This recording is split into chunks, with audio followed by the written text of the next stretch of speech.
The first thing I suppose we would sort of talk about with the publisher, the self-publisher, is the cover. Obviously, cover design is really important. Having a striking cover design is very important.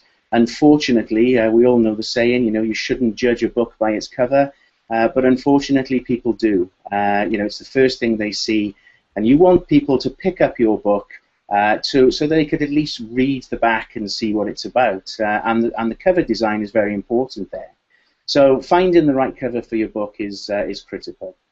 There's a number of ways we can do that. First of all, we'll look at similar genres.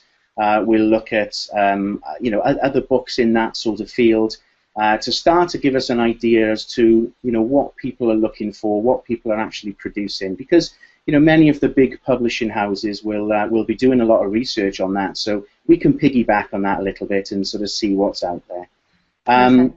Finding you know, a relevant photograph or picture can be quite cost effective. These days there are lots of websites where you can find an appropriate image. You've obviously got to consider who your book is aimed at and the age group, and that will help you in terms of determining whether those images are suitable or not. But as I say, we can help you through that process and give you various options to start putting that together. So Andy, one of the things that I give people is a kind of an outline that says you need to give your cover designer a really, really good specification. Yeah. Now I have in the dim distant past gone on to some of these you know, places like Fiverr and stuff like that, and I have found some great illustrators and people on there. But I remember when I first started out, I put together a cover specification, design specification, and I got the most hideous thing back, and I thought, how does that look like what I have just given you? So what I do with my clients is I give them it's a big list of stuff that they need to put together, and I guess that you also would be looking for someone to be fairly specific about stuff they like, stuff they don't like, images that they think fits with perhaps what their ideal reader might be attracted to, maybe typefaces, all sorts of stuff. So I'm guessing that if you've got a really, really good specification, it makes your life a whole lot easier. Yeah, absolutely. I mean, the more information we can get at that stage, the easier and quicker the process is. And getting it right, I mean, obviously, you know, the author has to be happy with the finished result, but we need to make sure that, you know, that the readers ultimately are going to pick it up. I mean, and that ultimately is what we're trying to achieve. So yes, the more information we've got at that stage, the more options we can start sort of assessing. So, you know, whether it's going to be a photograph, whether it's going to be an image, whether we're going to commission an illustrator that will, you know, will actually put together some sort of cartoon or whatever it might be.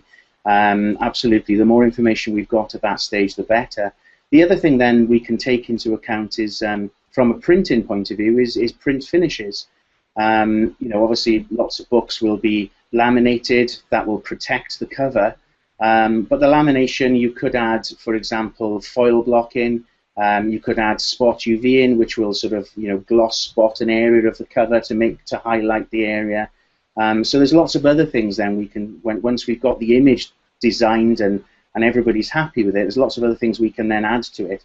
Of course, lots of these potentially are quite costly, so that always comes into the conversation, but that's all part and parcel of deciding what is going to give the cover the most impact. Actually, I love that idea that you can make your cover almost like a piece of art, and I think it really depends on, you know, what you're why you're writing the book and what you're going to use it for, to the extent that you might go to get some of those lovely things done. I know when I've gone to buy a book in a bookshop, which is quite a rare thing these days because of the advent of Kindle. And I spend most of my time stroking the covers because they feel so great. You know, they're just wonderful, wonderful. Yes, well, I've seen a lot of books recently. You know, we've produced quite a few recently, but they tend to be the longer run books. But we've produced them with what we call a soft touch laminate, which is a bit sort of really tactile, and obviously it's got quite a sort of a a material feel to it. So yes, it can get carried away with covers on books sometimes. So do covers and the way that they're finished, is it a little bit like a fashion item? Things come into fashion. So, you know, maybe years ago people would have loved to have had a glossy book, Yeah. and maybe today they prefer to have a matte cover. I mean, is it kind of like a fashion thing? It is very much so. You know, as you say, gloss was all the rage. Gloss lamination was all the rage at one point, and now it's very much swung through to matte lamination. You know, with most of the things in terms of printing and formatting and putting the book together, a lot of the time, you know, it just does come down to cost. So matte lamination tends to be the sort of standard these days. It's got a nice sheen to it. It's got a nice flat finish, but the covers are always sort of bright and crisp, so it's a lovely finish. I'd love to do spot UV and foil blocking for all covers, but unfortunately, very often our hands are tied on that.